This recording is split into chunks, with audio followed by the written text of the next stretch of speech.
And now all of a sudden someone has come along to say it's okay to talk about these things. These are serious problems. That is a real exercise in leadership. And it really taught me something about leadership that I had not known before, because I was scared. I was saying, well, you know, people want to say, oh, no, here she's like Yeah, she's more than going to hand. dump on black men. Right, Yeah. dump on black man. Yeah. But it taught me something. It really did teach me that we patronize black people when we believe that they don't want to hear self-evident truth. Yeah.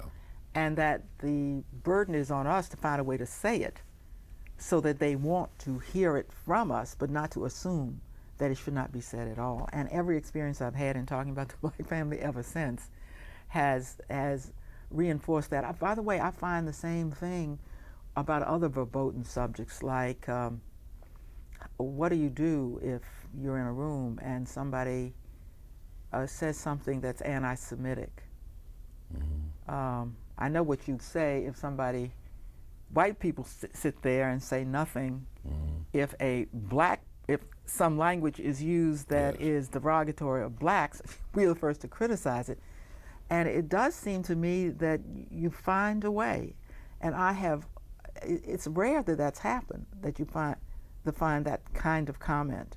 You know, you'll find it in black groups about Jews or even about Hispanics, somebody who is kind of not in the room that you feel, and you got to find a way to say, you don't mean Jews, do you? You know, or you mean, and you know, the person will normally say, oh no, of course what I mean is, but you don't let it go by, and you don't assume that nobody wants to hear it, or that, but that if you find a way to say it, precisely because you're in the room, we're in the room together. The fact that we're in the room together and they feel free to say those things means you are free to say why perhaps that's not the thing to say. But again, that strikes me as a leadership definition, that you're in the room, you're having this conversation, things are said that shouldn't be said or ought to be challenged, and typically people just let them go.